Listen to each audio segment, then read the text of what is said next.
Good morning. What's up, everybody? Welcome. Just getting this thing here. Okay, bro, they got a black screen. Amazing.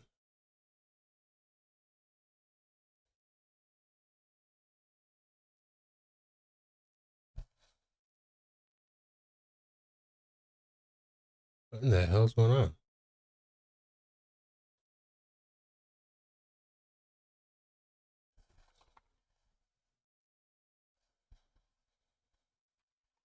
Give me 1 second just to get all this pulled up. Come on. Okay, we're here waiting. Do this one. Okay, that's weird. That doesn't want to work. Let's do this one.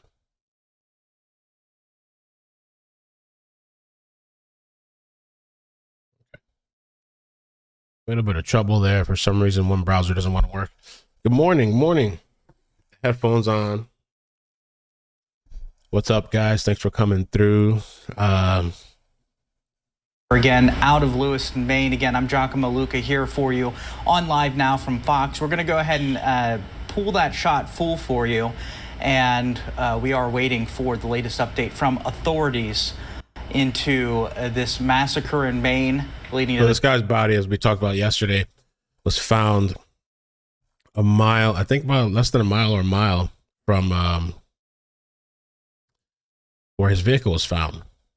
So I guess he must have walked off and ended his life.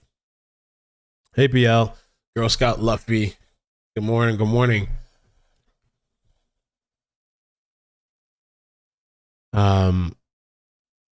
I was talking with a friend this morning too. It's kind of the messed up stuff about, there's a lot of messed up stuff about it, but this guy that he tried to get help. I mean, I don't know. He literally, didn't he like threaten to shoot up a base or something? Supposedly his family was trying to get help too.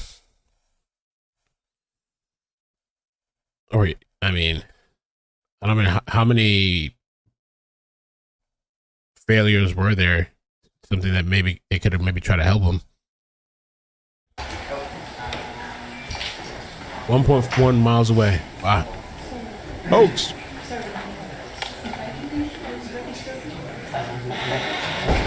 Trying to pick up.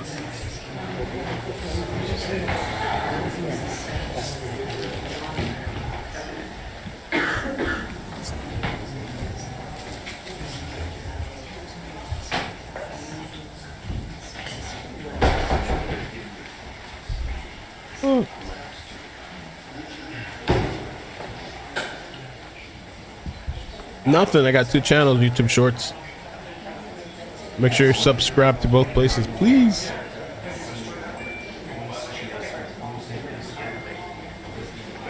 Sipping on some hot tea because my throat was feeling a little funny this morning.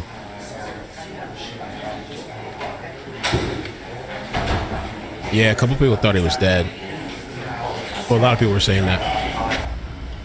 All right, if you are just tuning in here to Live Now from Fox, I'm Giacomo. So I'm hoping that this will be like, they'll give us an explainer, maybe more details, because there was like multiple potential motives. They were talking about an ex. They talked about the thing that he was hearing voices with the hearing aids, and the people at this one of these places were in like I forgot exactly what it was called. They were in some type of, I don't know what they were playing. There was some type of tournament or something.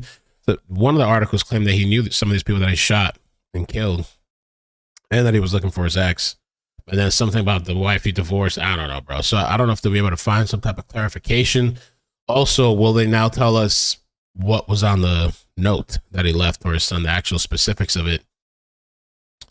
Oh, no. Steph J said, I woke up with a bad migraine. My head is killing me. My favorite thing for headaches is Excedrin. That's the only thing that works for me. I feel like I'm dragging this morning a little bit too. Cheek said, hey, how do I get my membership here on the backup channel? And I'm changing my mindset to say second channel instead of backup channel. I started off as backup channel, but it's really a second channel. I plan to do a lot of things with this. But there's a membership thing. I don't know if you're on iPhone. You don't think you have iPhone, right? You have Android. There's a join button, but if that doesn't work, we can put links in the chat. Yeah, I don't know either. 18 people. The cornhole tournament. Thank you, Jenny. Cornhole tournament. Oh, for a second, Red Base, I thought you were gonna say you're drinking a real cold beer. I was like, oh, damn, starting out early.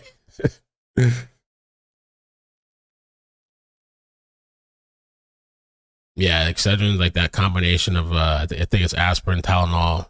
I'm not sure if it's Tylenol. I know it's aspirin, caffeine, and I think Tylenol. It's just such a good combo. Oh, iPhone. Oh, hold on. So I got to put in the thing, the command.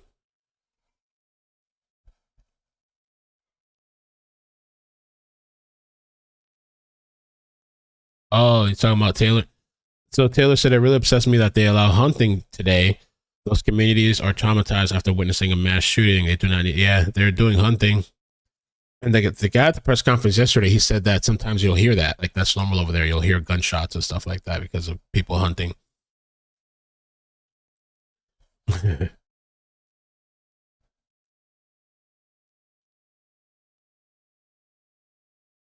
So, yeah, just waiting to see. I haven't even had time to check if there's anything else probably not, but let me see if anything else developed with the story. Well, since last night, it doesn't look like it though. He's dead, and that's kind of it as far as that guy Richard goes. And it's they also said there's not going to be any, obviously no trial. The guy's dead, but they also said that because there's nobody to take the trial, as far as we know, that the police should be able to be more transparent with the details of this case, and they're not like withholding things for a jury. The models in LA. Okay. Oh, by the way, that Colt thing last night that we talked about, I don't know, that kid that ran off with a Colt or something, they found him safe today or last night. Let me see. A few people DM me.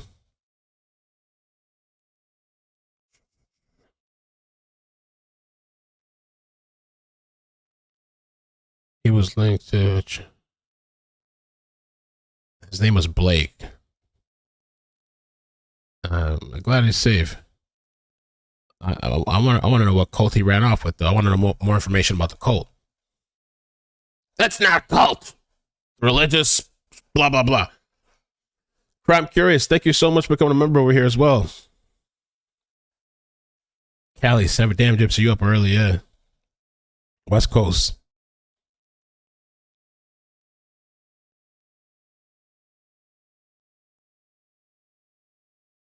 They found them. They were taken Alcan Highway.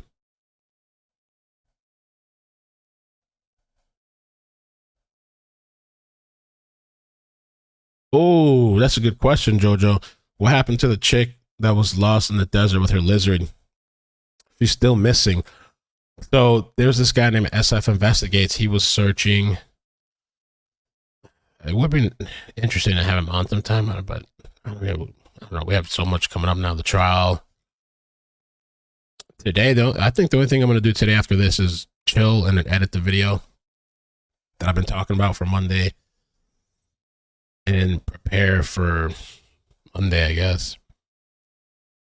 But he thinks that she's alive and okay.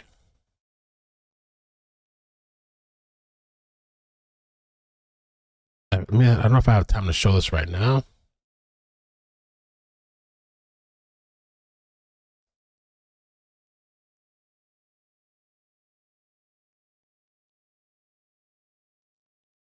So he posted on Twitter, I have left Williams and searched for Chelsea Grimm. Although I hope to locate Chelsea today, I did find evidence through eyewitness accounts and video surveillance that may give us, I think they're going to start. Not yet. That may give us reason to be cautiously optimistic that Chelsea is alive. I have included 4 seconds of a 4-minute surveillance video of Chelsea at a motel and describing her intentions to go off the grid and start a new life to the front desk person. She changes her mind when checking in because her credit card is trackable.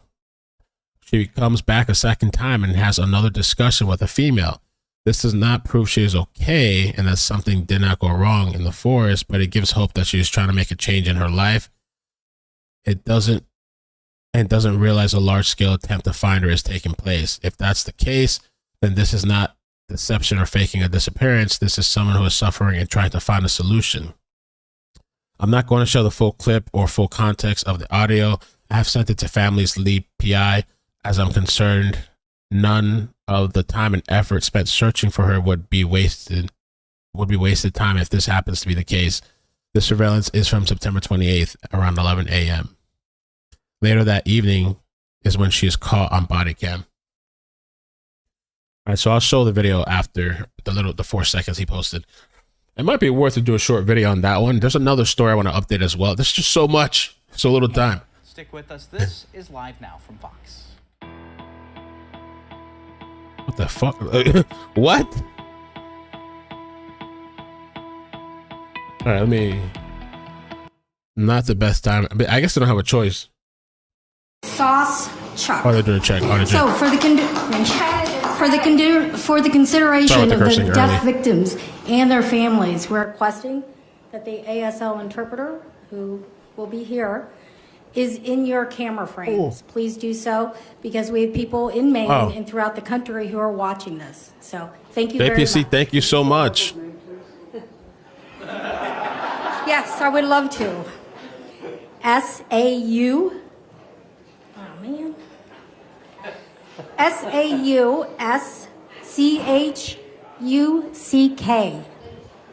Okay? Thank you all. JPC, thank you so much. 10 gifts, memberships. Hey. Really generous of you. Thank you. And Wanderlust, thank you for becoming a member. What trial, my girl? It's Caitlin Armstrong. That's supposed to start Monday. The idea was I wanted to prep some type of live stream before the trial, but honestly, I don't even know anymore if I'm going to be able to do that before the trial.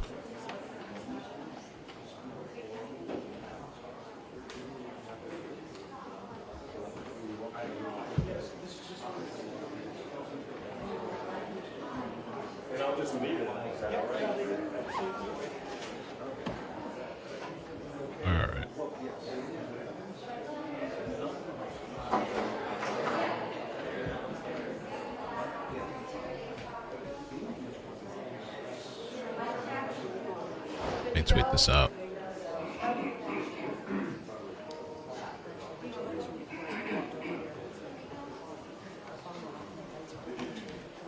Following the briefing, Mayor Carl Shaline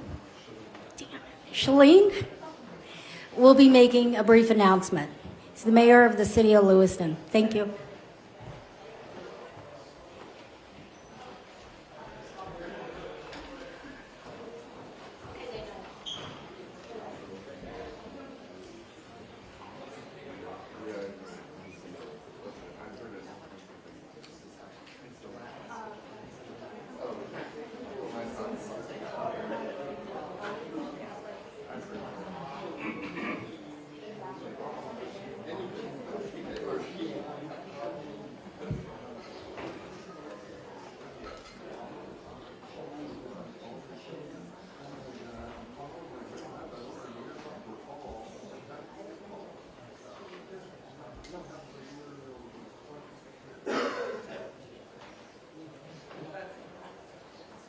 Oh, that's a good question too, Girl Scout. No idea how long that trial's supposed to last. I probably want to find out soon.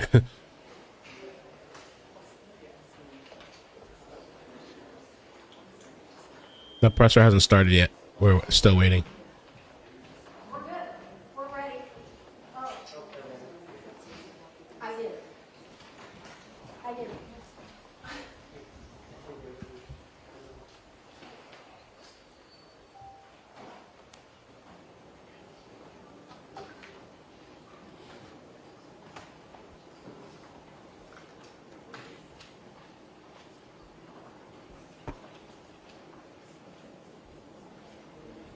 Okay. Okay, thank you.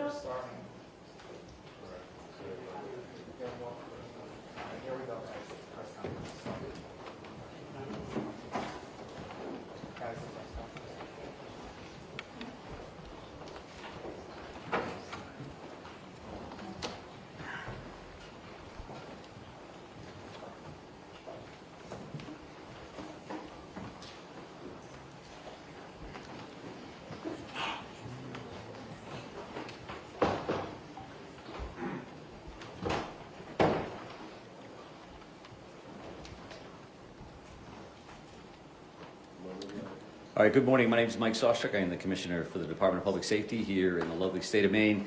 Thank you very much for joining us. As I stated yesterday in the afternoon conversation, for the consideration of the 4 death victims and their family, we are requesting that the ASL interpreter is in all frames for language access here in Maine and the U.S.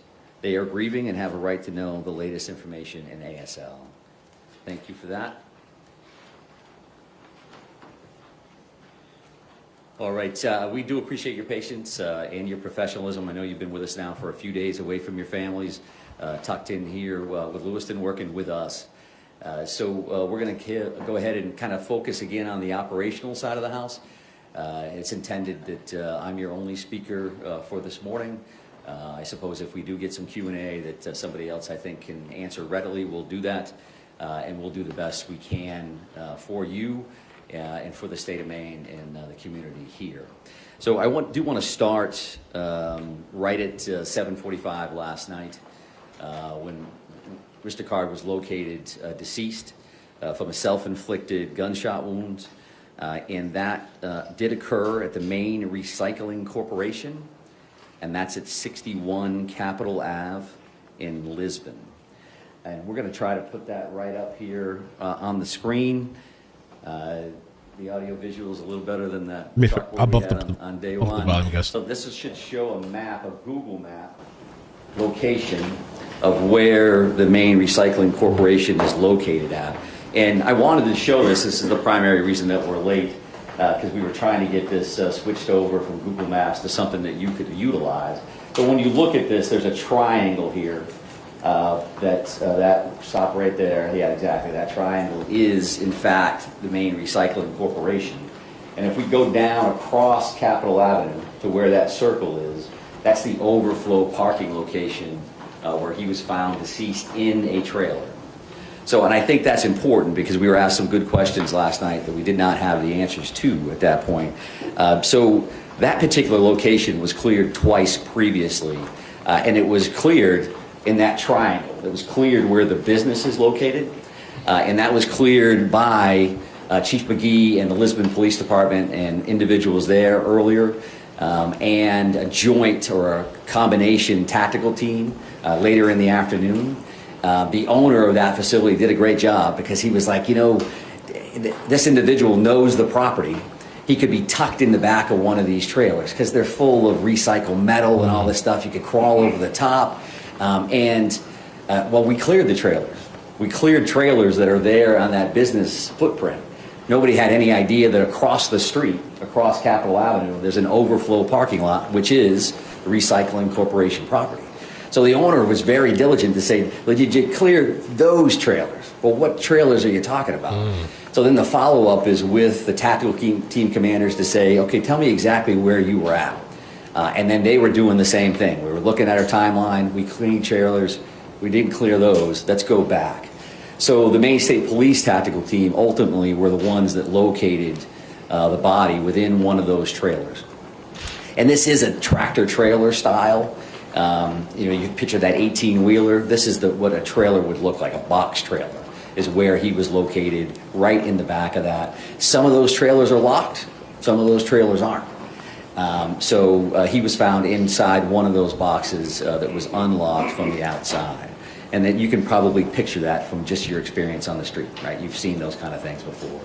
So that's where we found the body last night. A little bit of updates in that regard. We're going to be there probably through the end of the day, making sure that we process that particular scene. And we'll also be at the bar and grill and the bowling alley probably through the rest of the weekend. We're currently working that now, and we will definitely be working that tomorrow. And at this point, that is heavily resourced by evidence response team members. So ETs are processing physical evidence at those locations. Again, as we've discussed, there's a reason for that. That's a lot of material still there to work with. So we expect that we'll work through the weekend there. I would also just tell you that the behind the scenes stuff is a very intensive manhunt, an incredible amount of resources invested. Once he's located last night, truth be told, we got some people some rest. Hopefully you got some sleep last night. So we sent some people home. They're back in this morning, all in for today. We're going to send them back to get some rest tomorrow. They can see their families and be back in on Monday, the entire team, to include our partners, which I am going to take more time today to make sure that I acknowledge everybody that I can. So they'll be back in on Monday to continue their work, whether it's scene cleanup, continuing to do interviews. Overall, we received 821-ish as of a little while ago, tips and leads, so we continue to work those. The digital tip line, that video tip line that you were so helpful in putting the information out on, ultimately we're at 197 of those leads, and that's information that was uploaded to that system. Got about a dozen or so search warrants that are completed, so signed and impounded meaning that you wouldn't have access to them at this point. But given the circumstances here, right, because we don't envision a trial of any sort for anybody that's involved here, the release of information I would expect after those affidavits, that impound is pulled, there's going to be a lot of information that's going to be there for you down the road. Again, we'll try to do the best we can today now that that piece of this event is done and he's been found. We're certainly able to answer additional questions. Everything we say can be interpreted by a suspect. They just said this about me, I'm going to go do that. And again, based on the violent nature of what occurred here, the traumatic incidents that occurred here in Lewiston, we were certainly concerned right into the last second that we didn't know what this individual was going to do next or where he was going to do it. So we need to be very cautious about that. We also need to be very cautious when you talk about trials, one information. So Mike's at the podium and he said this. And then at trial, 2 years later, they say, well, didn't you say this? And now you think this because you found it in a cell phone. All those things, we need to make sure that we're not being prejudicial for trials and for the court process. So again, from our end, about a dozen or so of those warrants, and everybody will continue to work on that. I think there's some additional information that I mentioned I was going to speak to you about today, and that is the addition of a family assistance center. And that family assistance center is going to be located at the Lewiston Armory at 65 Central Ave, right here in Lewiston, so 65 Central Ave.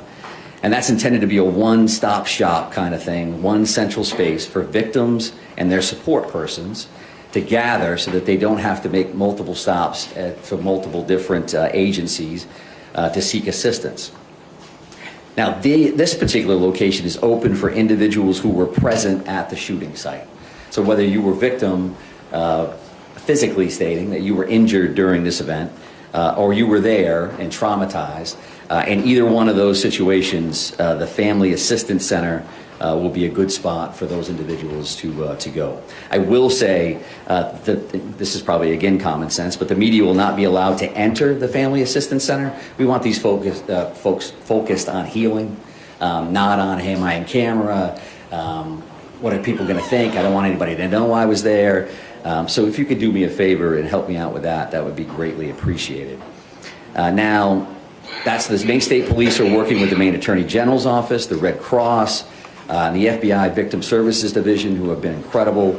And they're opening that space. That space actually opened this morning at 10.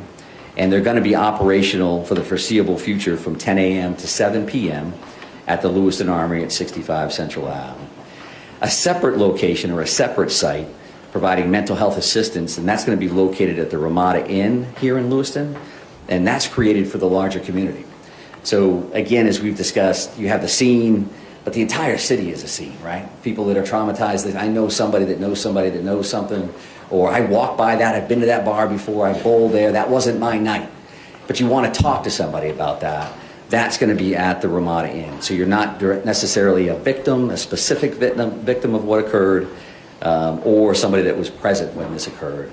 And I mention that, and I mention that in this setting, because as these things evolve, we have an investigation, and now this will slowly evolve over to a wellness and a resiliency conversation for the community and for the victims and others.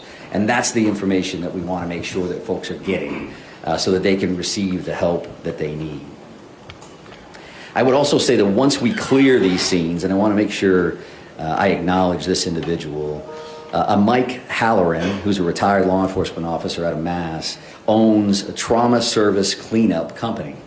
And Mike gives us a shout and says, you know, when you clear those scenes, I'm willing to come up and donate the services of my company to clean all of these crime scenes, which, as you can imagine, or probably can't imagine, is an incredibly traumatic process to begin with.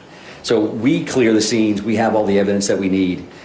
This company is going to come up, the Trauma Service Cleanup Company, with Mike Halloran. They'll do the cleanups, and then we'll release those locations back to the owners so that they're not forced to deal with that first thing when they walk back into something, their hopes and dreams. I always wanted to open a bar, and they're going to be surrounded by the chaos that would have occurred that evening.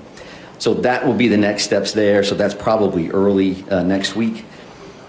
I gave you a little bit of information reference to the detectives, the major crime units, and all of our federal partners that are working with us there. We will be transitioning from our current command post back to the Lewiston Police Department. As you might imagine, the parking lot was a little bit different today than it was yesterday, right? So our command post, the next big step for the incident management team is to kind of demobilize. I think when these things happen, the first piece is we don't have enough people to do the work we need to do. And then the second piece is we have so many people to do the work that we can do. How can we track them? How can we feed them? Where are they at, and are they safe? So we're going to be fully invested in the demobilization of that location and the personnel that are involved throughout today and into tomorrow. So I do want to touch on a couple other questions that have been asked along the way. And with clearance from our prosecutors and our detectives, we're certainly more comfortable answering now based on the current outcome of what happened last night. So one thing, there's been a number of completely legitimate questions about a note that was found in his residence. So this is a paper style note. I'm not going to read it to you verbatim, but what it is it's a note to a loved one, and is saying that this is the passcode for my phone, this is the bank account numbers, and I wouldn't describe it as a explicit suicide note, but the tone and tenor was that the individual was not going to be around and wanted to make sure that this loved one had access to his phone and whatever was in his phone. We're working on that now to get into the phone. That's one of those search warrants. That's one of those very specialized skill set that our folks have. And then the bank codes to make sure that that happens. That's not uncommon in suicide situations. You get long loads, you get very set up scenarios, but that's something that you asked about, and I do appreciate that. And again, we can talk about that a little bit more now. There was a firearm found in the white Subaru station wagon. That was a long gun style. I don't not have the make and model. You could ask me, is that an AR-15? Is that a this? I don't know that. But I was asked yesterday specifically, did they find a gun? Did we find a gun in the car? And we did.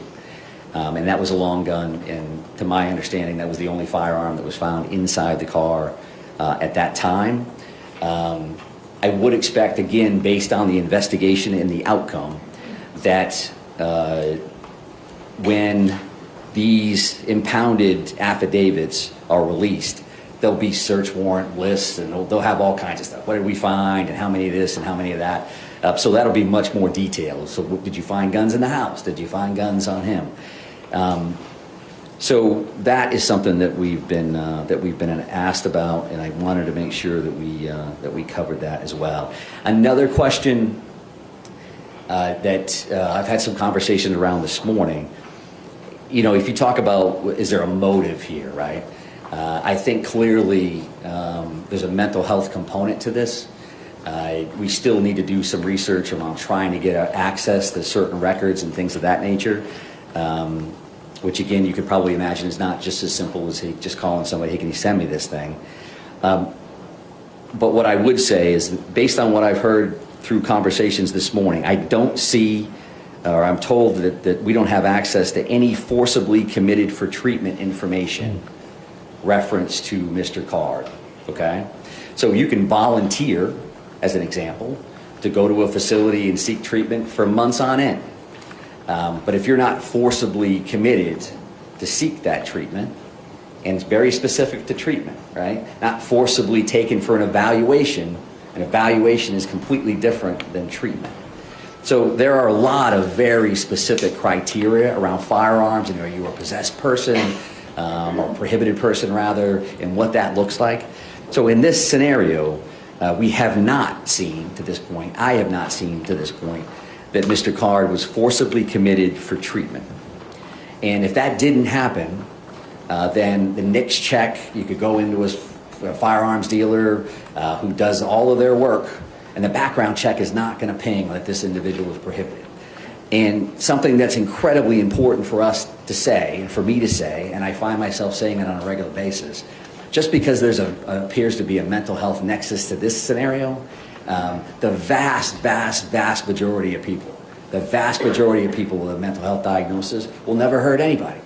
They won't hurt themselves. They're not a danger to the community. Based on percentages alone, there's a bunch of folks in here that have a mental health diagnosis. I know law enforcement officers that have a mental health diagnosis. Ooh, who got it? That doesn't mean they're a danger to the community. We certainly have people that reach that crisis level where that does occur, and we deal with those folks on a regular basis. Sometimes through involuntary, forcible commitments, right? And sometimes not. Sometimes there's different levels of that mental health system, and that's a whole different conversation that can be quite lengthy. And I can tell you that law enforcement has been involved at this point for decades and heavily involved over the last 15 years or so. So I think that that is the information that I know I wanted to come back and give you. And I would also just say again that there's information that we think we can give lawfully and through our subject experts around prosecutions and all these other things. I may want to tell you something that I can't tell you. And that's just been the nature of the beast here along the way a little bit. I also want to mention this. It's a big deal. I was asked about cooperation of the family at one point. This family has been incredibly cooperative with us. Truth be told, I think the first 3 people that called us to positively identify this individual based on the photos that were released were family members. And unfortunately, what happens in a scenario like this is that this happens, they're connected to this family, and that family has taken a great deal of grief, to include threats, people hanging out at their houses, and saying, do they know? Is it their fault? Are they enabling? All of those things.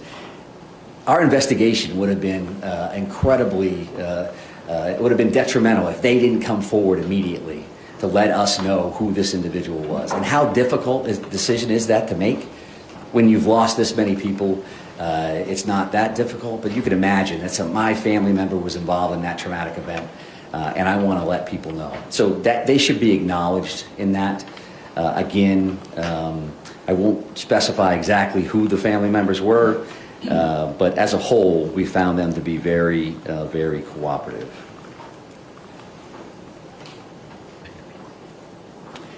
I will also state that, from an after-action perspective, you can imagine that all of the law enforcement officers, the various agencies involved, the rest of the public safety world, we will be having a number of after-action reports, lessons learned. We don't want this to ever happen to anybody ever again, but we've learned a lot as a state from other communities around the country where this has happened. other communities internationally where these things have happened. And they put out best practices, and this is what's happened, and what are we going to do next? So I would expect those things to continue. None of the entities that are involved in that, certainly not the Department of Public Safety, are regulatory authorities. Like, hey, we have authority over what happened over here, and we're going to act on that. So there's a time and place for all of those things, to include that mental health system. There's a military component. There's all those different things, which has their own networks to regulate and make sure that they're checking their own processes. And I think that's rightfully so. So I think what I want to make sure I do, and I want to make sure we switch that screen back over to that victim screen to make sure that we all remember why we're here and why we do the work that we do. And I also want to state that, because I think when we leave here today, I'm not expecting future briefings or anything else, and I don't want to leave our partners out of this. I've discussed them every time we've talked. But if you talk about Chief McGee and the Lisbon Police Department, all the work that they've done, the strong focus on Lisbon, it kind of morphed over or Lewiston, and it kind of morphed over to Lisbon with the finding of the vehicle. But Chief McGee and his team and his community have really, really stepped up across the board. And they deserve a lot of credit as a strong partner in this entire thing. And the New Hampshire State Police, I can't tell you, I mean, that helicopter was floating over us very, very quickly, and there is New Hampshire State Police and tactical teams and detectives, command staff members that came to us immediately, across the board. From our federal partnerships, what happens in these is that everybody's got incredibly long titles that are accurate and they mean a whole lot. But when you talk about the ATF, you talk about HSI, you talk about DEA, you talk about the FBI, you talk about, we're down to first name deals, right? So you talk about Kevin, you talk about Jim, you talk about Mike at HSI, you talk about Jody. That's who we are now, right? And it's going to be valuable in the future to have that first name basis in case something else happens, across the board. And certainly, the Maine State Police, as the lead major crimes and investigators on this scenario, have been in the forefront of this since the very, very beginning. Whether we have our elected officials here from various communities, we have IF&W, my fellow commissioner Judy Camuso is here. Let's not forget that hunting is open today. I want to make sure that we discuss that for sure. And I guess I would just close on that. On the acknowledgement again of Chief St. Pierre and the work that him and his team have done. They've made their community proud. They've made the state of Maine proud, and we're lucky to have them as part of the Department of Public Safety. So with that in mind, I'm going to try to do some Q&A. We'll see how this goes. I wrote myself a note. I'm supposed to repeat the question before I answer it, because nice. Nobody can hear it. So right here, ma'am.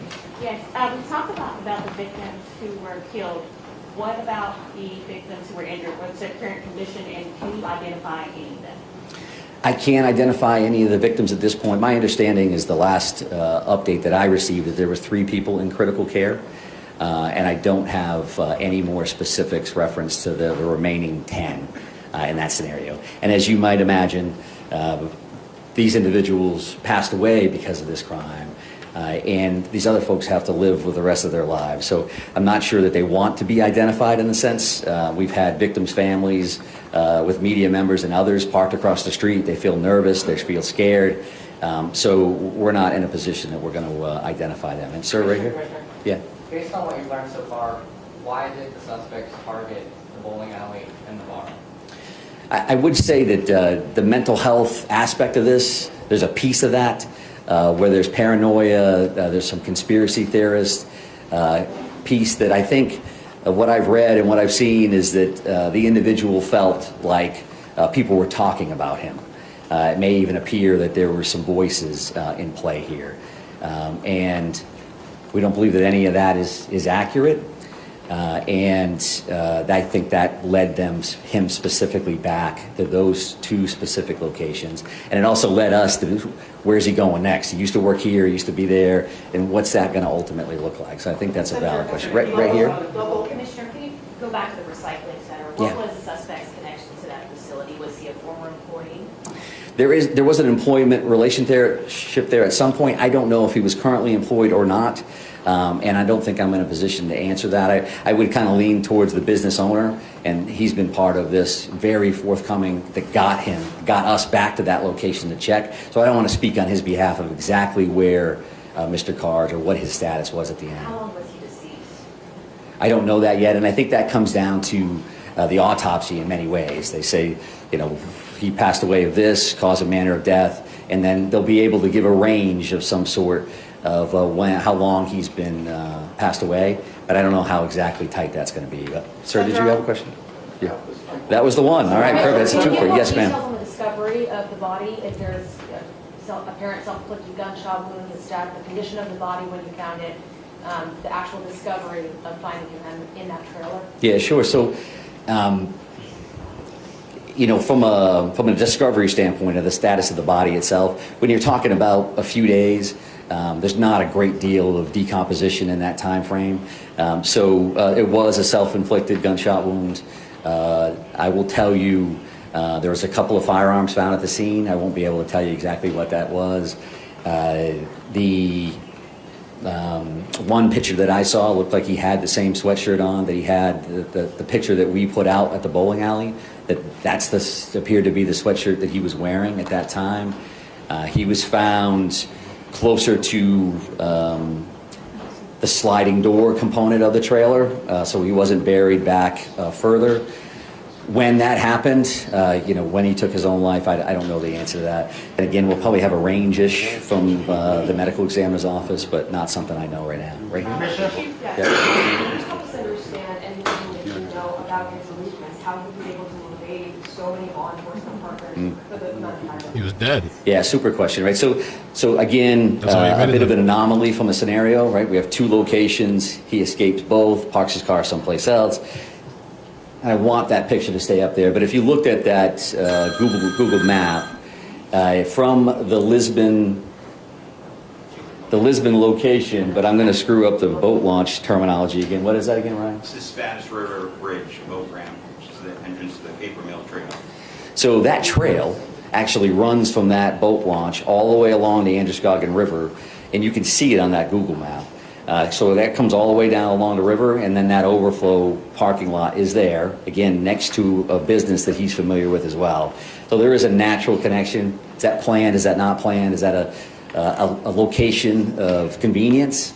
I don't know the answer to that, but that's kind of how that went down. But right in the back, man? So going back to these maps, so you mentioned previously that sort of triangle section had been searched twice before, Yeah. but he was found in that sort of overflow parking area. Had that area specifically been searched for before? No. You already said that. No, it had not. Yes, sir. Thank you very much. You just said, I think, that 2 firearms were found with his body. So can you just clarify, does that mean that in all there were 3 firearms on his person? One found in the car and then 2 on his body? Yes. 1 in the car, 2 on his body. And can you give us any details? The one in the car, you said, was a long gun. It was a long gun. It was a rifle of some sort. I don't know. And the make 2 it in his body? I don't have that information. They're still working that scene right now, so that's not something I'll clarify for now. Right here, ma'am? I'm going to kind of work my way. I'm going to try to get to everybody if everybody's cooperative, and we'll try to get as many as we Confirm can. if any video or you saw any video of the suspect playing cornhole at the bar? And I just read my note that said repeat the question, which I haven't done yet. So could you ask that one more time? Can you confirm that you've seen video or there's video of the suspect playing cornhole at the bar? So is there video, or can we confirm that there's video of the suspect playing cornhole at the bar? No, I have not seen that. There's a lot of video yet to view from the locations, as well as those 197. I don't know how often this individual frequented the bar. If there's a timestamp on when that would have occurred, I don't know the answer to that at all. What about frequenting the bowling alley? I think that there's a connection to all of those locations. I think both of those spots. I will tell you from a community standpoint, a lot of people in this community were familiar with both spots, right? So this thing happens and everybody's like, I was there once before. My family visits that spot. So there was a lot of that was going on. And I do believe there's a connection, as if this gentleman had been in both of those spots. Want to give it another shot? Yeah, I got another question. We haven't talked a lot about what he was doing in the hours. We leading up to the shootings. Did he case the locations at all? Was he driving around? Can you shed any light on that? So we haven't focused a lot of time on the time frame leading up to the crimes themselves. And no, I really can't flesh that out. I do think that what happens from here is those neighborhood canvases, and we say, okay, so this happened. We know this call came in at 6:56. We know that that call came in at 7:08. Can we follow that suspect vehicle, that white Subaru station wagon? Can we track that with video in 100 different locations? I've seen those ring cams, convenience store, someplace out front, and then can we time gap that so we know exactly what happened? And then we left this location in that car. We know somehow we ended up at the boat launch. Can we try to figure out what that looks like? So I don't have any information. Was he cased in the place that day, or clearly he had some knowledge of these locations previously? However, I'm assuming you're looking into that. Of course, yeah, absolutely. That's part of that. Again, he's dead. We know where he's located at. We can start working with our victims. We can also start digging in on all of these other things. But, sir? Yeah, so did you say that you don't know of any forcible mental health visits, or there were not any forcible mental health visits? There's none that I'm aware of. We've had people check that have told me that they haven't found those. So if they exist, I'm sure we'll continue to dig and try to find them, but I haven't found them. So a quick follow-up to that then. Yep. We're learning there may have been from a local source high up in law enforcement that we have. If you found that the yellow flag law should have been enacted, how will you hold those responsible? So that's a pretty good hypothetical from whoever your source is. We'll have to look at the actual snapshot in time. The yellow flag law in the state of Maine is very specific about an individual that's in protective custody from law enforcement to begin with.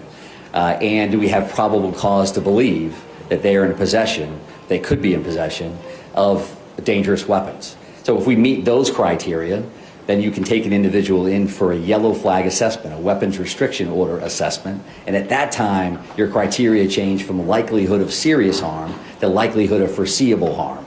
It's close. I guess my broader question would be, will you work to try to prevent things like this from happening in the future, and how might that be? I would tell you that the weapons restriction order in Maine has been utilized 82 times to this point. It went into effect on July 1 of 2020. I know that because I read every single one of those reports and am involved in that process on a regular basis. Just gave a presentation last Friday to a group of social workers to make sure that we're putting that information out there as much as humanly possible. It has been effective to this point, and it's certainly something that we're always looking at. Can we tweak it? Can we make things better? But it has been utilized, and to this point it is being effective. But ma'am, you had a question? You talked a lot about the mental health component and being part of his motivation. Is there any other aspect that you can tell us about or a possible motive that led to him targeting the bowling alley and then the bar? I think that what we know is we have a lot of work yet to do on phones and technology. Are we going to find a concrete motive that says this is what I'm going to do and this is why? At this point, we certainly know that there's a strong mental health cloud over this, what happened, the true tragic scenarios at both of those locations. We know that there's definitely a mental health nexus to that. Specifically, is there another reason? When you talking about paranoia, you're talking about individuals in crisis. There's a lot there. What was actually happening versus what they perceived to be happening.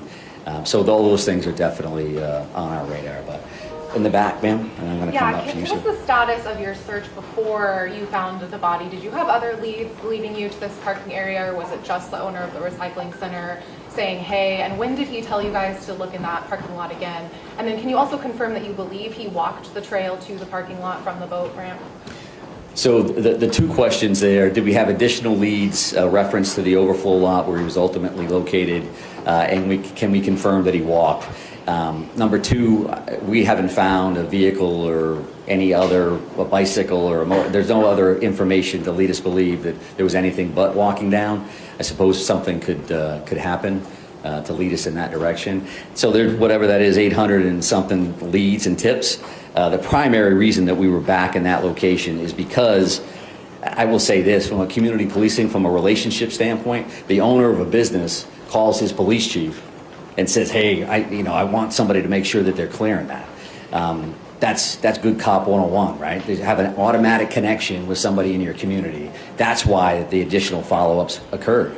Because we had, again, searched and documented. There's logs and all this stuff about when we were there, who was there, what did they do, which allowed us to do the follow-up work to say, well, did you check across the street? Well, what's across the street? There's a dozen businesses that surround this thing, and nothing that says that's the recycling corporation. So the owner was diligent, and as was Chief McGee, and then passing that information on to the command post and then ultimately being checked. So, sir, right here in the middle. Yeah. I wanted to ask you about the use of canines in that exact location. Were they used to try and pick up his scent before he was found in that trailer, like just in the days leading up, like he's at the boat location, he had walked that trail. So were canines used to try and pick up his scent? I don't know the specific answer to that. I would think that they would be, but I don't want to guess. Canines are a standard part of, we lost somebody here, where did they go? We have tactical canines that are attached to those various teams. We have a lot of great dogs that are out there working the streets. So I don't know the answer, but I can only imagine from a best practice standpoint. Yeah, if he walked over to that area. Of course they would do that. Did you have another question? I did. Can you clarify whether you guys have found anything that would confirm that this was premeditated at all? And if you have, then what was it that you may have found? We have not. There's been no additional information. However, we know that there were two specific target locations. He did go one to the other. He ditched his car in a specific spot. Again, maybe we'll find additional information in one of these devices that says, this is what my plan was. All we can do is look at what actually occurred. So there's nothing there. How long was it planned? What did that look like? I don't know that right now. Ma'am, did you have a question in the back? Yeah, I just wanted to ask, how exactly did he die? How exactly did he die? So the question was, how exactly did he pass away? And that was a self-inflicted gunshot wound. Is the apparent reason for his death. I won't give a specific location, I don't think, for today, but kind of moving, ma'am, right here. In terms of the two shooting scenes, are investigators still actively collecting evidence there? I know yesterday you said it could still take a few more days. Yeah. Any sense on when it could be cleared? Yeah, so I've heard through the weekend at both of those locations, and then we'll transition over that cleaning and some of that other information that I put out. Sir? You mentioned a dozen or so search warrants that you guys are Officers, Can you tell me how many of those have been executed and some of them haven't? What specifically are you looking for with each of these? I don't have the information there because one may be a search warrant on a cell phone, right? One may be a house. So I don't have a breakdown of exactly what warrants are going where and what that looks like. Some of those have been served, some of those we have, and they're kind of in the queue as a part of a punch list. This is where we're going next, and this is what we're doing. Absolutely. We're still working on it. Just a quick follow-up. I know Lewiston is a small community, but is there any indication that he had a prior relationship with any of the victims? I can't speak to that specifically. I think that would speak to premeditation and something as a motive above and beyond the mental health crisis that we know exists. But all of those follow-ups continue because you have the victims themselves clearly that have passed away, but we're also talking to everybody that he ever knew, right? Somebody he worked with, somebody he was in the military with. What did you know and how and all of those kind of things. So that continues. But, sir? So I want to get back to the two previous searches. Okay. First, thanks for answering all these questions today. And I think this is important because, I've spent a lot of time in Lisbon and that community, certainly, just in the lockdown and shelter-in-place has suffered. Right. And I'm wondering, as you sit here today, do you think something more thorough search could have been done in that location, whether it's surging more resources to that location? Because, I saw the chief out there with his officers on their own doing a lot of these searches. And the question becomes, should have more resources surged into that area because it seems like this one trail was just missed. No one thought to search it. And we didn't really see a surge of resources into that area until yesterday. There was a much bigger presence yesterday than there had been previously. Right. So I'm wondering if you're thinking about that now, because it did affect this community. People were in tears, just going to the supermarket to shop was so difficult for them. Yeah. And I'm just wondering if you're thinking about that at all today. So the question is, do we think now we should have surged additional resources to that area, either those two searches or otherwise? And I think we had a great deal of resources in play. I think we had resources all over the place, resources that maybe you saw, maybe you didn't see, 24/7, 365 out on the street. I know that Chief McGee was working with fellow chiefs to bring him additional resources. I've seen that email string, like, hey, we're trying to have two-person cars from a safety perspective. We want to make sure that we're properly staffed across the board. Another incredibly positive aspect of this is that search that Chief McGee led was because one of his officers found an open door to that facility, right? So that's what's happening. People go to bed, whether they can sleep or not, and all night long, there are police officers crawling through their neighborhoods, looking at these businesses, looking at their backyards, trying to make sure that everybody's safe. So I will, for the rest of my life, be, looking at this event and saying, could we done this different? Could we do that different? I think we had resources in play, and our hearts go out. The reason we do this work is because of the trauma that is caused to our communities, all communities, when these things happen. So it's a completely legitimate question, but not one that I think was resource intensive for that particular area. But sir, in the middle, why don't you follow up? Go ahead. I'll give you that one. In those two searches, was it just the Lisbon police? No. Or did you have other officers? Yep. So you had other officers? So Chief McGee led that one search, and then there was also a combined tactical team that did an additional search. But again, the reason that we were late and we wanted to put that map up there is because if I told you, they didn't know about the overflow location, I wanted to be able to show you why that is, right? There's a business here, you cross the road, there's this overflow parking lot that I don't think, me personally, would have naturally connected, that this business is connected to that. If it's all in the same lot, because these tactical team commanders, as an example, well, did you check trailers? And the answer is yeah, we checked the trailers that were there. And then the owner, again, being diligent and knowing his property, said, well, did you check those trailers? Which trailers? Well, the ones across the road, down here across Central Ave. And the answer was, no, we didn't go over there. That's not what we were there to do. So I think that they did their due diligence across the board. But sir, in the middle? Thanks for your time Sure. to these questions. I guess two things I wanted to ask you. In terms of that note, is there a timeline on when you think that may have been written? Was it that day before you proceeded to the shootings? And then secondly, on that trailer, do you think he may have been in the woods and then doubled back there? Legitimately missed, the first time possibly because he didn't check, but maybe he wasn't there? So I think two different questions there. One, reference to the timing of the note, and then how he got to that trailer, when he got to that trailer. All we can say for the note component of this is simply saying that we know when the initial shooting happened. I think as we try to backtrack through his day, which was an earlier question, can we identify where he was at a certain time in comparison to the shooting at 6:56, and then know in the middle. So he must have had it there at some point. Maybe there's a technology piece of this. The phone stopped moving at a certain spot. Maybe there's going to be additional information there. And when he went to the trailer, how he got to the trailer, I would like to think that we're going to get some additional information there, but I haven't seen it yet. And we're going to continue to work it. So, yes, right here. Did Mr. Card have any prior interactions with law enforcement in the area in the days, the weeks, the months leading up to this tragedy?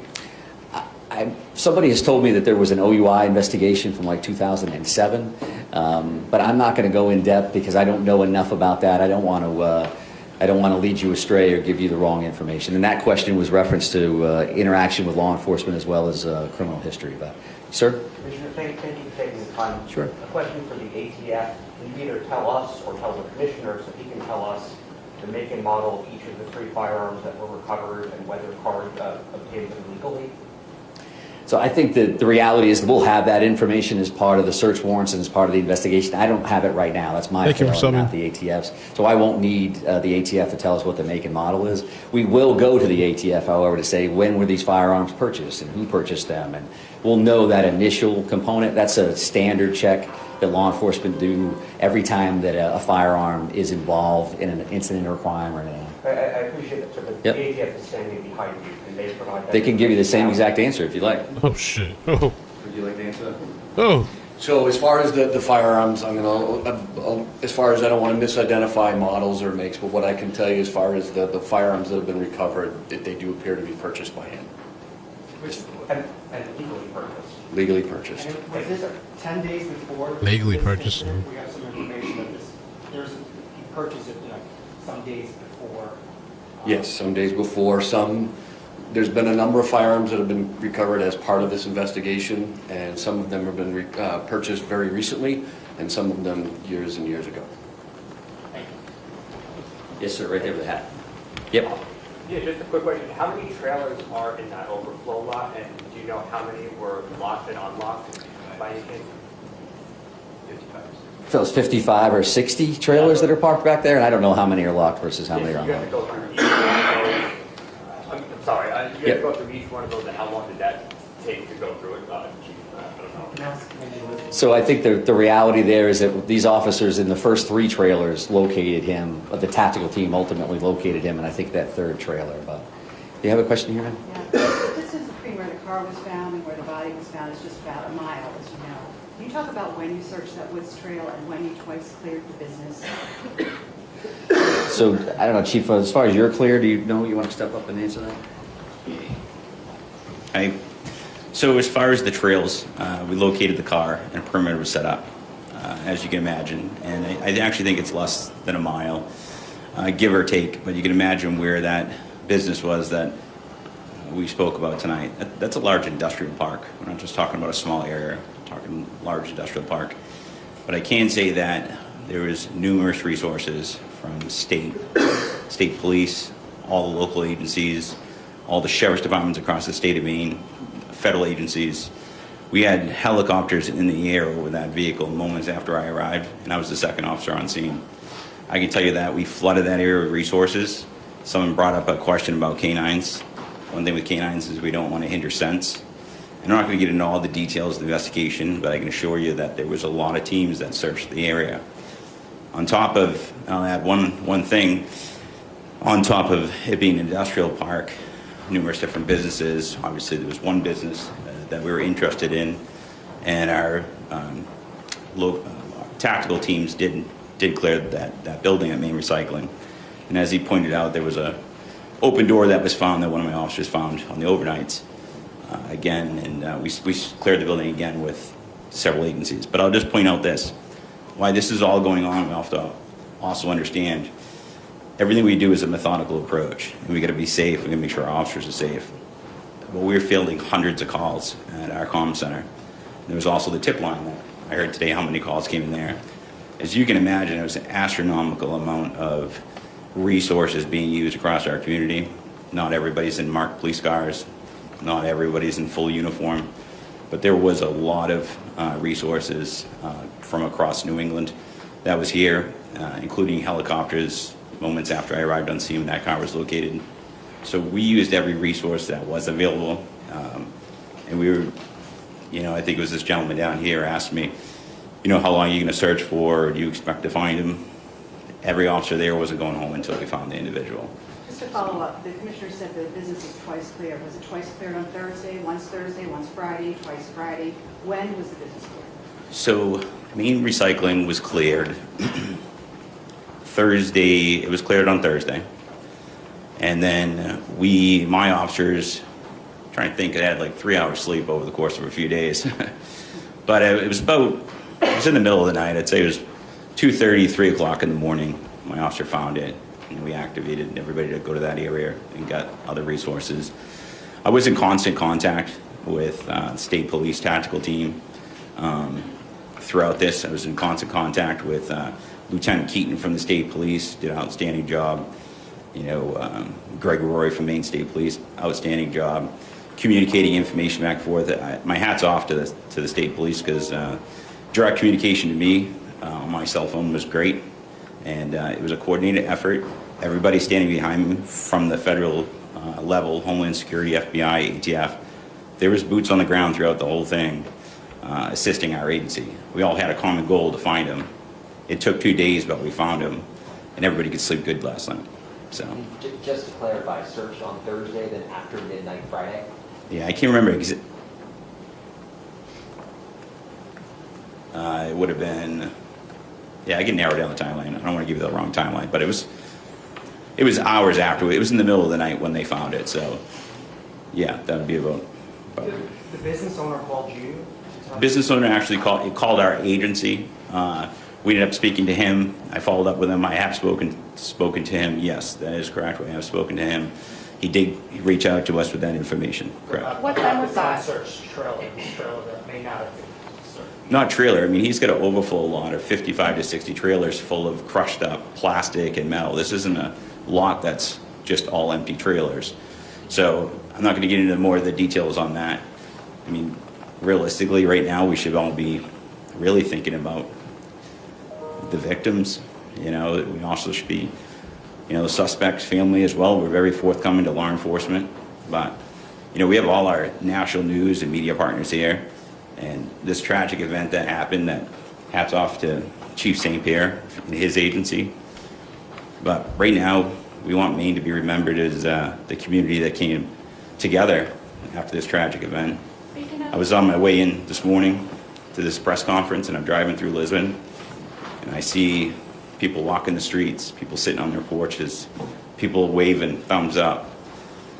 It's what community's all about. So I'd say I'm not going to say too much more at this point. I'm going to put it back over to him, but moving forward, we just be thinking about the victims. Thanks. Can you tell us if there are any vigils planned over the next couple of days? Also, will students be going back to school starting on Monday? Will there be additional resources there? And lastly, is there going to be a heightened security presence in the town for the next coming? And to add to hers, is there any resources? One at a time. All right. So first, answer your question about vigils.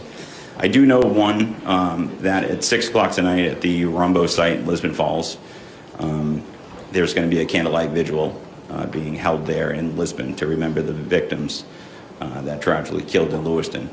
As far as school, I'm still in communication with the superintendent of schools. I don't have an answer for you on that yet. And what was your other question?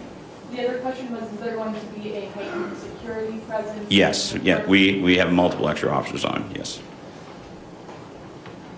Your department, well, all of you all's department, you guys put in a lot of work. How are you all doing? And what resources are going to be made available, if any, for the people who are working on this case for days on end?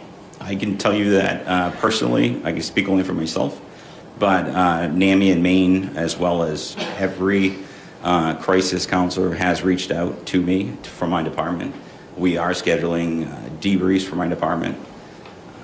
Elizabeth Police Department was heavily involved as soon as it happened to go up and assist Lewiston right at the scenes. So I want to get those officers some assistance, but as you can imagine, nobody on my department wanted to go home until we found that individual. And I pretty much had to force them to go home and take a nap. So, Chief, could you describe the moment that your officers opened that door, that trailer? Like, how did they make the positive identification? Just take yeah, us I won't be able to comment on that because we weren't involved down the trailer. So I'm going to put it back over to the. Thank you. I appreciate that. So the Maine State Police Tactical Team are the ones that located this individual.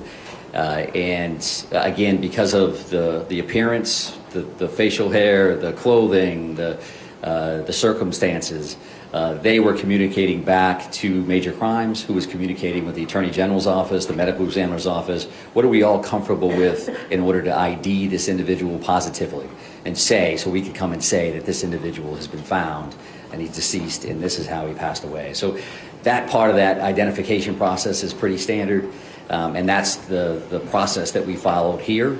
As soon as we knew that, the very first call that we made was to Chief St. Pierre to notify him that, again, that next level can occur. I'm going to take one more question, and it's going to be from you. Yeah, understanding that there has been no enforceable commitment to any kind of regular institution, can you tell us anything that you know about voluntary self-commitment that he may have had?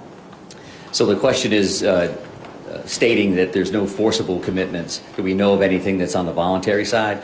I know that we're seeking records and we're trying to determine if in fact that happened, what did it look like. There are reports out there that it did involve the military, his military unit. We don't have ready access to that documentation, so we're following up on that like we would with everything else. But I really, really do appreciate everybody's time, your patience, your professionalism. Thank you for taking care of our community. Thank you very much. Take care. Thank you. How you doing? Just trying to get him more. He's out. All right. So. Yeah, I wanted to thank Lieutenant or Chief St. Pierre, Lewiston Police Department.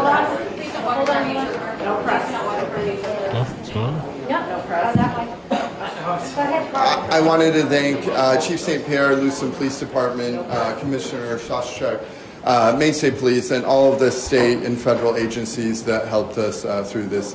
Thank you all so much. The City of Lewiston is committed to helping residents cope with this tragedy, and counseling is available for those affected 9 to 1 today at the Ramada for both children and adults. They can simply go there and receive counseling. I also wanted to thank our businesses who have provided overwhelming support for law enforcement, first responders, community partners, and residents. The donations, food, everything. Our businesses have really stepped up, and I'm extremely proud of them. So to Lewiston businesses, thank you very much. And to all the residents, I love you. I'm grateful for you, and I appreciate the support you've shown each other the past few days. My heart goes out to the victims and families. And I also want to say that Lewiston is a strong city. We're a close-knit community and a resilient community. I know that we'll be okay as we move forward together as one Lewiston. Thank you very much. Mayor, do you have any information about a vigil in Lewiston? Yes. 6:30 p.m. Yes. So Sunday at 6:30 p.m. there will be a vigil at the Franco Center on Cedar Street. You can check our website and our social media, and I think I have everyone's cell phone. I'll send it out to you all. Mayor, thank you all very much. Question, Mayor, has the businesses, the owners of the business, shared with you their intent? Once the crime scene is cleared, are they going to open up? Are they going to open back up, or are they going to tear down the businesses? Tear down the businesses? Oh, those people got shot? Thank you. Oh, yeah, that's a good question. I don't know. What do you do with that? Thank you all.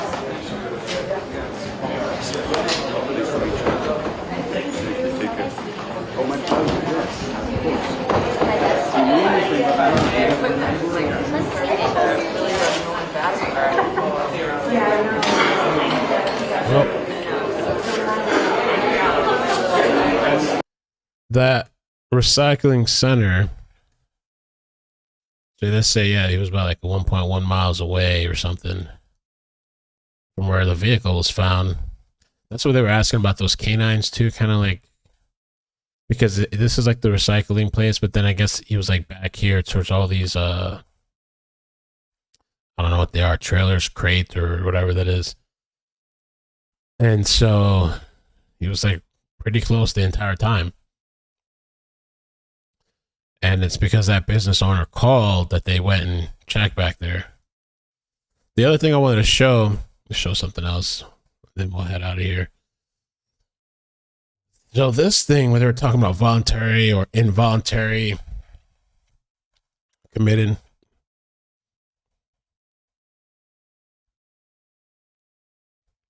so Card, an Army reservist who underwent a mental health evaluation in mid-July after he began acting erratically during training, a U.S. official told the Associated Press. Card had been sought since Wednesday night for the shootings. A bulletin sent to police across the country shortly after the attack said that Card had been committed to a mental health facility for 2 weeks this past summer for hearing voices and threats to shoot up a military base. Well, a U.S. official said Card was training with the Army Reserves 3rd Battalion, 304th Infantry Regiment in West Point, or Regiment, in West Point, New York, when commanders became concerned about him. State police took Card to the Keller Army Community Hospital at West Point for evaluation, according to the official, who was not authorized to publicly discuss the information and spoke to the Associated Press on condition of anonymity. Okay. That was it. Authorities say Card had firearms training. I don't know, man. Clearly, there's no. I guess because it was through the military. I guess that's what they're saying. He didn't come up, but then they're also saying it can't be voluntary. I think that's what he was saying. It has to be like they Baker Act you or something. So I don't know. I mean, you go up into a place. I want to get some help. I have thoughts of shooting a place up, and I'm hearing voices. I guess you're not going to be flagged in the system. Is it? If that's how I'm taking it. He's never been in combat. Beautiful. That's what they said. He has not been in combat. I read that the other day in an article. I know some people probably wondering about that.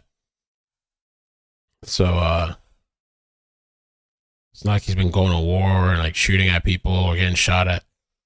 Let me show this video too. Meanwhile, we're learning a lot more tonight about the man police are looking for, Robert Card, who struggles with this was before he was found, obviously, but mental illness might become the basis for his deadly outburst. And for the first time, law enforcement sources are confirming the alleged gunman had an interest in online conspiracies.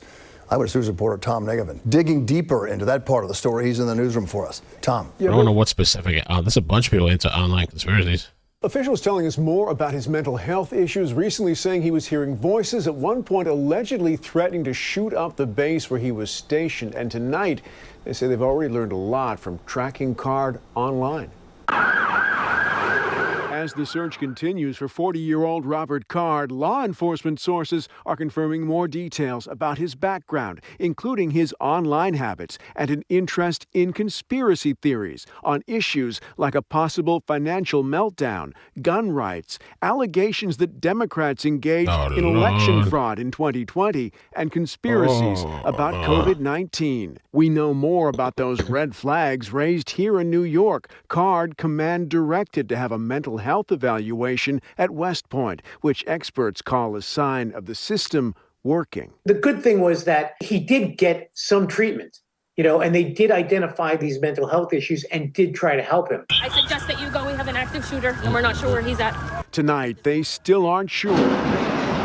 The NYPD already had hundreds of specially trained officers fanned out across town because of tensions in the Mideast. But they're also watching transit hubs now, just in case. We are quite confident at this point that this horrific crime has no nexus to New York City. But it now has an apparent link to online conspiracies and allegedly to a very troubled man, raising new questions tonight about gun laws and mental health. A reframing of this discussion, not as a partisan political issue, but really as a public health one, is critical because we have to move forward. We cannot live in a society where our public safety is constantly at risk. Tonight, law enforcement sources are telling us that will be part of the after-action report on this. Once Card is found, looking at what... Well, that's it, man. Thank you guys for joining me. I don't think they're doing any more pressers, so I guess that's it. I'm going to probably just go chill for the day. I have to finish editing that one video for Monday. So missing Mondays is something I'm starting 7 p.m. Eastern, missing Mondays. But Monday is supposed to be the start of this trial, Caitlin Armstrong. And Monday is actually jury selection, so I don't know if we really need to start on Monday. I don't even know if they're going to stream it on Monday. Because sometimes, depending on, sometimes they don't even stream it. Because they don't want to show the jury's face. It says here, scheduled to begin Monday with jury selection. So we're just going to play it by ear on Monday, because if they're not, if they're not streaming it, we can't stream it.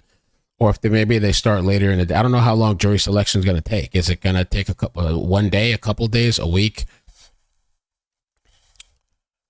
So she faces up to 99 years in jail if convicted. This case garnered international attention in what police say involves a possible love triangle, a fake passport, and a 43-day international hunt, and Armstrong's recent attempt to escape from custody. Oof. Good luck to the lawyer defending that. Oh, does she have a pretrial? Maybe. Depends how I'm feeling tomorrow, or maybe Monday. I don't know if they're not showing the trial that day. We can watch the pre-trial to it. Caitlin Armstrong. And I gotta figure out this stuff with the computer. I don't know what I'm gonna do. I guess I'll just have to stick to. I have to restart the computer every time, I guess, before streaming.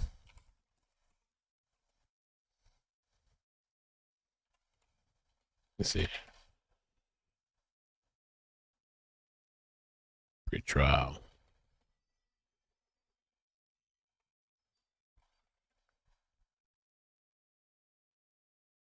I don't know if they actually show the pre-trial.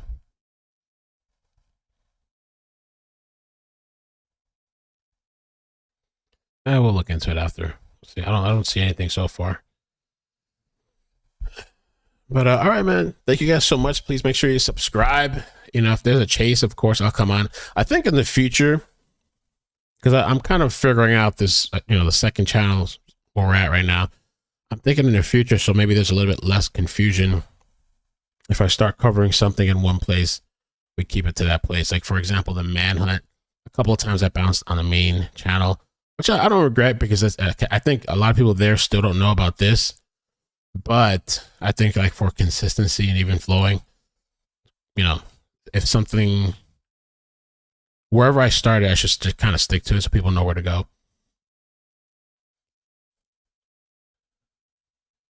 That's true. Hoax. That is true. Hoax said we need I don't know if they did a trial. So that's a thing. See, trials are kind of tricky because you know, you lock yourself into something potentially, and you don't know if it's going to be good. You don't know if it's going to be bad. And then you're dragging people through something. That's why that one trial, I forgot the guy's name, the guy that ran people over, that I think it was 2 trials I walked away from. I walked away from that one, even though people said they loved that trial. And then there was the other one was Melly. I just couldn't. I couldn't. I heard it's actually pretty interesting now, that trial. The second time they're doing it now. I just couldn't. But to what Hoax was saying, it kind of makes it more interesting when it's not open and shut. For example, Taylor Swift Business was very, very open and shut. It was still somewhat interesting to watch. It was a short trial, but like more like Alex Murdoch, where there's a lot of questions with that. And people were going back and forth, and there's a whole discussion to happen. You know, when it's so open and shut, Caitlin's pretty open and shut. I mean, I don't know much of the story, but you know, she's allegedly killed this person. I mean, she left the country, got facial surgery. Can I get like a before picture? What's this lady look like before? She left the country. I actually feel really tired. I don't know. I felt like I was feeling it yesterday. I slept pretty decent last night, but I think I need to just kind of relax a little bit. I've been trying to like do a lot and prepping a lot of different things. But yeah, she seems kind of open and shut. I mean, and they caught her, and if she runs and tries to escape again, you know, I mean, Caitlin Armstrong. Let me see what before and after. Let's have fun.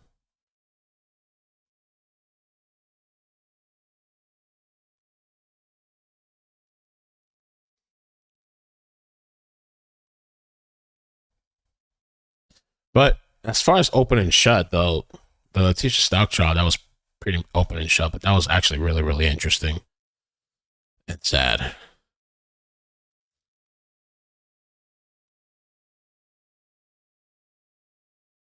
Well, I felt like I felt my throat felt a little funny this morning.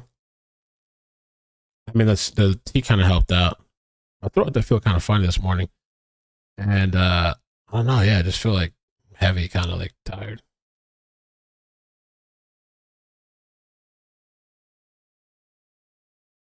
You can summarize it, Cheeks? You want to call real quick? Is it a long summary?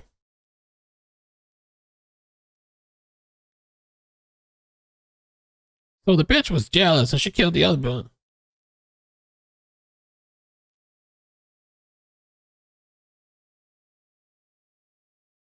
Yeah, I know.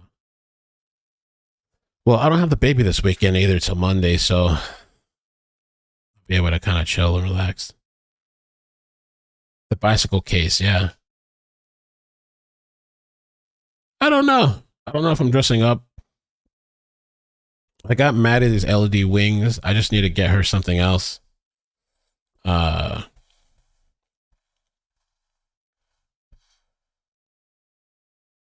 Okay, so let's call Cheeks real quick. Tell us what this story is about, and are we making a mistake covering this trial? This is the only trial I really know of. That's this one and some.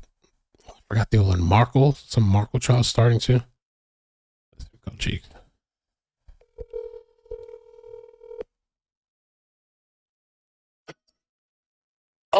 Hola, how you doing? Good. How are you? Good. Okay, so the bicycle case, pretty much, she was dating the guy, or excuse me, the victim was dating a guy, and they decided to break up and keep it cordial. He started dating a new chick, and he kind of started two-timing both of them. And so when the lady who went on the run found out, that's when she decided to off her competition. So wait a minute. He kind of so he was dating two other women? No, he was dating the victim who was killed and the lady that's being put on trial. Oh wow. The bicycling thing just happens to be a hobby that both of them were into. It's like competitive, like off-roading biking. I've seen it, but so that's what that is. She started stalking the lady. Oh my God. Then she broke into the house after a date that she coincidentally had with the guy.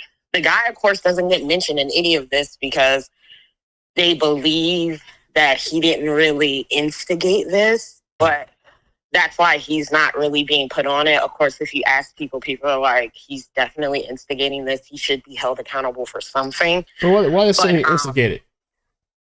Meaning, like, he knew that he was two-timing both of them, and he continued to lie to the chick who killed Caitlin. He continued to lie to Caitlin, saying that he wasn't seeing anybody in specific, this particular woman, because when she was stalking like she had gotten an app and followed the young lady's trek of where she would run or where she would practice biking. And so she was like real deal stalking this girl. Wow. So the guy went on a date with the victim, dropped her off at home. Caitlin, I guess, found out about it. And then that's when she stalked the young lady at the house, killed her at the house, then stole her sister's ID, boarded that plane, I believe, in New York, and then went to whichever tropical island it was that she was in.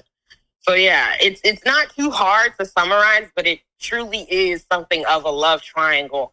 The guy is in the middle of it because low-key he was two-timing both of them. Yeah. But I believe the victim didn't really know about the other woman, but the other woman knew about the victim and she went apeshit. Apparently the gun that she used was a gun that was purchased by the boyfriend, which is why everybody is saying that he should be held accountable of some sort, because he did use, or she did use, a weapon that he bought for her. But there's that. So that's pretty much the summary. It truly is a love triangle. He was two-timing. The one lady didn't really know, because if she knew, I'm pretty sure she would have picked up on being stalked. Maybe, maybe not. But the other woman, Caitlin, she knew about the lady. She stalked her. She killed her. And then she took her sister's ID, which is why they were having an issue finding her.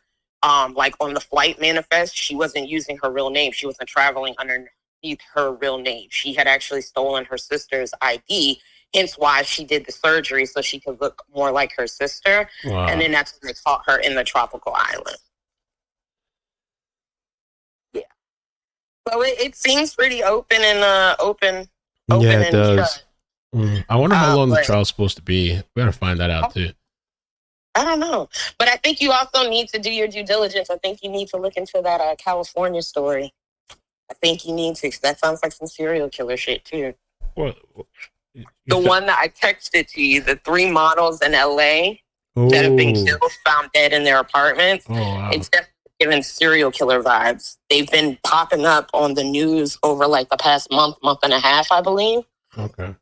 And it's been 3 dead models in LA that they found. Wow. Yeah. So look into that. See what you can find on that. I don't know if there's a lot that's out there because my bestie actually just sent me the 3rd story this morning. But I had kind of been watching it because, again, they were popping up. Like 1 month there was one. The following month, I think there was another one. And then there's this 3rd one here. Okay.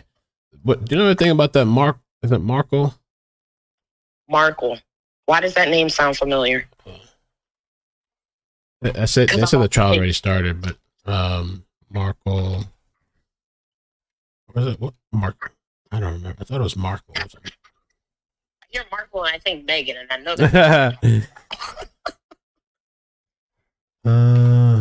Trial. Oh, Dan Markle.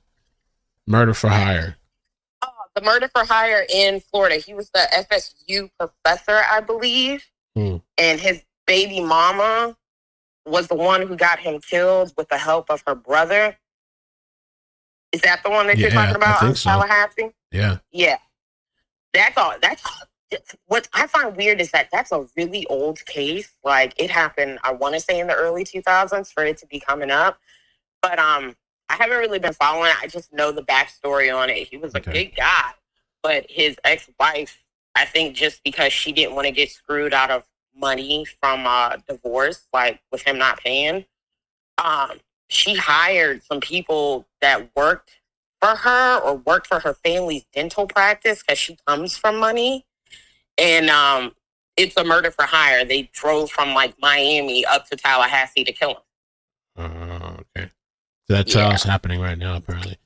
Yeah. Which is, like I said, it's very weird. I don't understand how it took so long. Maybe it didn't happen as late as I thought, but I found out about this one a while back. So it's kind of weird to see it now going to trial.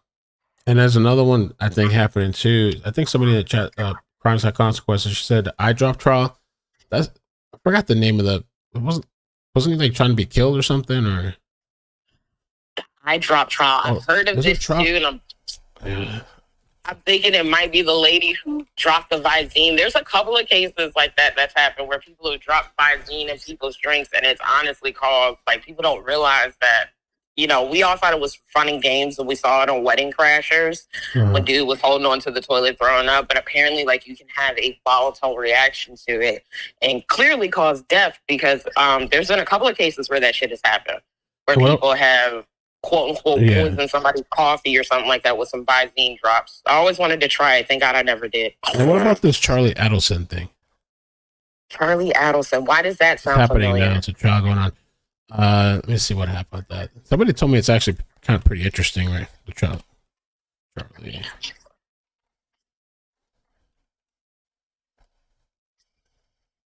Let's see what they say about him. It's already started. I think it's on day 2.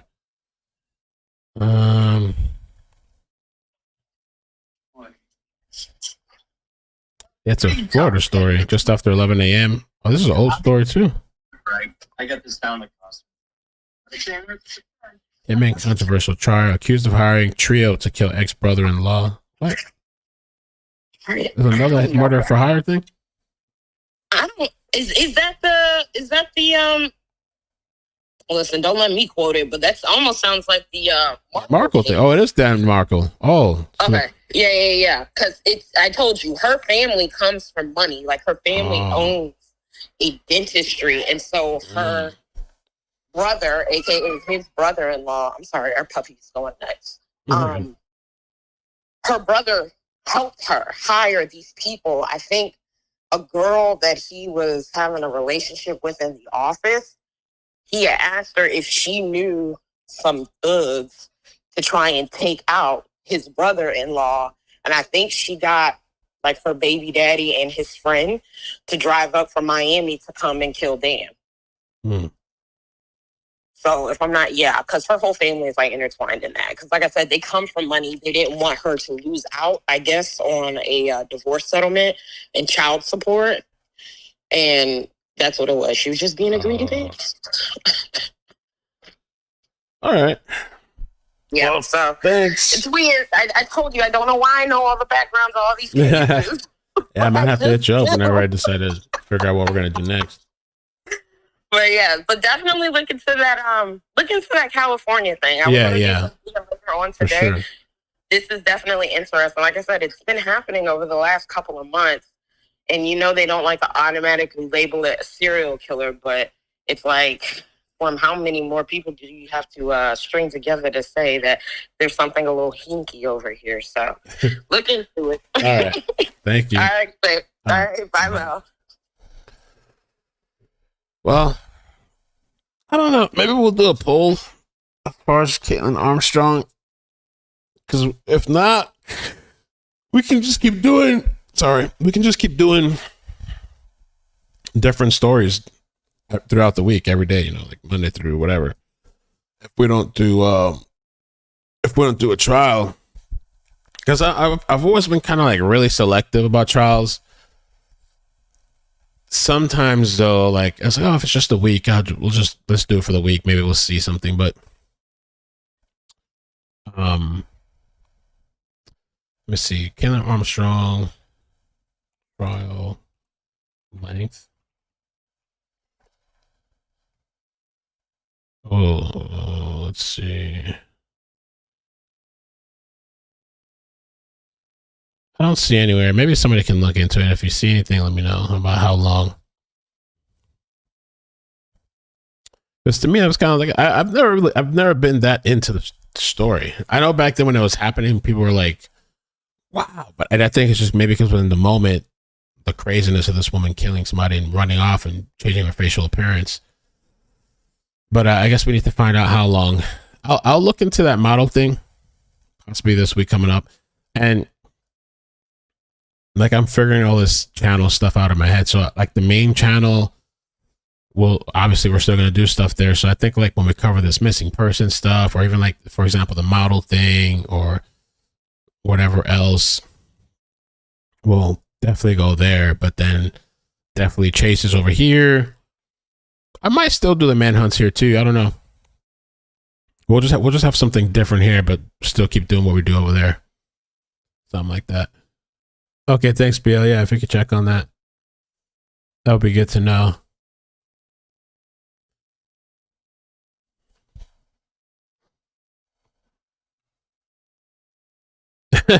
Cheeks is proof that smoking doesn't ruin your memory.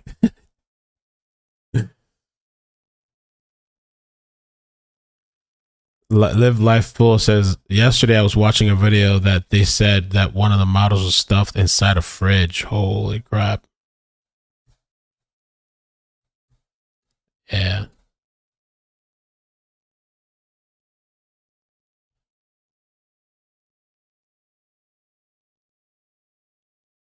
Oh, really?